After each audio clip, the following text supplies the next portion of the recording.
Hey Frontline fans, welcome back to Comic Frontline and fans. You're back with me, Mike Spider Slayer, getting ready to do that all-important comic book review so you, the fans, can make a decision on what comic books to buy.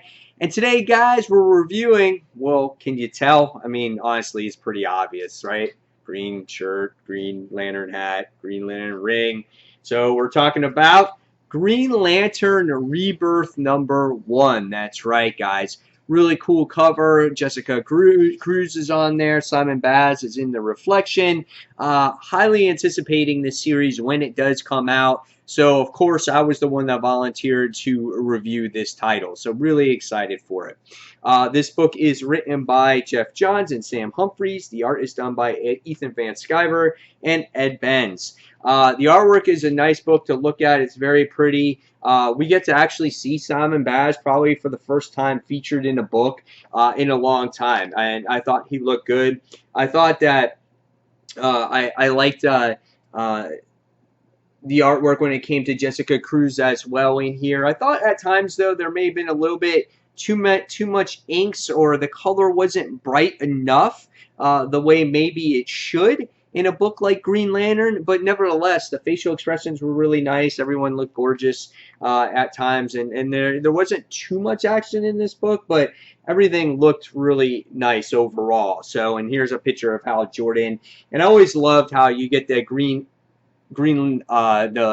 the emblem of Green Lantern kind of just like pops out of the chest and whatnot, and all the aura that surrounds the Green Lanterns. I always thought that was a really cool thing to look at in there. So, all right, so now that we talked about the artwork, I enjoyed it. Let's recap the story. Let's talk about the story here, and then I'll give you my final thoughts on it. So there is spoilers, so if you haven't read your copy yet, please make sure you read your copy. Come back, comment below, and let's keep the conversation going about Green Lantern Rebirth. All right, so in this issue, we find out that we get some narration, and you're not sure really who the narration quite is yet in this book, but when you see the end of the book, you're going to understand that when you see the dialogue boxes here, you're like, oh, okay, now it makes sense who it is. But we find out that there has been this lost guardian in the universe, and obviously this has happened because of the whole events of Rebirth, and he carries this box, and he's been hunted down, and because of fear, we get to see all the different colors of what you would think is the spectrum being unleashed into the universe, and Jeff Johns kind of leaves it at that at this particular point, so you're not really sure what's going on. So the first time in a long time, we wind up getting to see Simon Baz in this in a Green Lantern book. He's been in a panel here, been in a panel there, but he hasn't been really featured. So what Jeff Johns does is he kind of gets a little bit of a reintroduction here of the character, in case you don't remember who Simon Baz was. And not much time has really passed, because Hal Jordan shows up in the issue later on, and he still really calls Simon Baz a rookie. So I thought that was pretty interesting. The book kind of touches on him a little bit, and then we wind up seeing is as it focuses over to Jessica Cruz in here, and how she's still trying to be getting over her fear of kind of being afraid of being out in the world. You know, she was always that doomsday person, afraid that the world was going to end, and now that she saved the Flash's life in Justice League, she was awarded the power of the Green Lantern ring. So it comes across that she meets up with her friend, and she's looking for a living situation, but right away everything is interrupted as we get to see a little bit of our characters before they become the Green Lantern.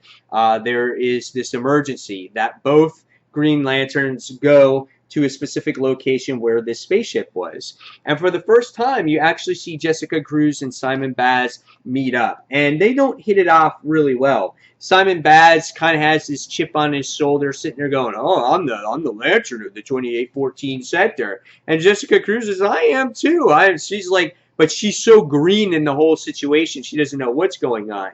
So they wind up finding this manhunter in the issue. And so it was kind of interesting seeing them bicker back and forth, seeing where one fits, where one doesn't fit. And we find out in the book that it was really because of Hal Jordan that put these two together. It was a test. And he feels that there's a possible threat that's going to happen in Earth soon, and he's going to need them to defend the Earth because Hal Jordan obviously is going to go over to the Green Lantern Corps title, and he's like, I gotta go on the other side of the universe. I gotta find out what's going on with the Green Lantern Corps. So right away, you know he's not going to be in this book. He just kind of makes a cameo because it's Green Lantern. So that's what happens in there. So after some discussion, we wind up seeing Simon and Jessica fuse their lanterns together. They're going to be working together. They understand Hal Jordan's orders. And by the time we wind up getting to the end of this book and finding out that these Green Lanterns can use the trust of the Justice League to help training, we find out that Atrocitus and his Red Lanterns have been spying over Jessica Cruz and Simon Baz as they want all this power and that Spectrum thing that's going on too. And you get to see them there. So those are the characters that were doing the narration in the book. And so I thought it was a good book. I don't think it was perfect. I probably am going to give it a 4.25 out of 5 stars. I wasn't expecting to kind of see the Red Lanterns so soon in this. We already know that they were going to make their appearance in this series. I don't know if it was really necessary. I would have loved to see more of the mystery behind this title of what's going on with the whole Spectrum thing. And I would have loved to see more of Jessica Cruz and Simon Baz without their rings for a little bit longer. It seemed that portion of the book was a little bit rushed for me. It was kind of like, hey, I'm Simon Baz, blah, blah, blah, blah, blah, and I'm Jessica Cruz, blah, blah, blah, blah. Okay, now we're Green Lantern, so we got to meet up with Hal Jordan. It just seemed it was a little bit rushed. I would have loved to see, again, them be either more of their own part and stay away from the Green Lantern part, or make the issue longer, because we kind of meet Jessica's like roommate, girlfriend, whatever she is, and it was like she was kind of blown off 2 seconds later, and I would have loved to see more about her there. So, and, you know, the Hal Jordan thing was just kind of like a throw-in in there just to say, hey, I want you guys together, and you're watching Earth, but I'm skipping town to find out what's going on in the Green Lantern Corps. I still enjoyed it. I just was expecting maybe a little bit more of a connection to the, I guess, Rebirth itself. I would have loved to learn more about that Guardian. So, but overall, I give it like a 4 and 4.25 out of 5 stars. So it's pretty good. Can't complain about it. So guys, in the comments below, tell me what you thought of this actual series, or this actual one-shot before the series gets going. What are you expecting out of the Green Lantern Rebirth? What do you want to see happens with Jessica Cruz, with Simon Baz? Are you happy these two are teaming up? Which lanterns out of the two do you like better? Again, guys, keep that conversation going. Tell me in the comments below. And fans, as always, thank you for watching Comic Frontline. Don't forget to check out all the other Comic Frontliners reviews on here, as we're talking about Superman, Batman, and Green Arrow as well today. And fans, thank you for watching Comic Frontline. And this is Mike Spider Slayer signing off. Take care, guys. See you soon. Bye.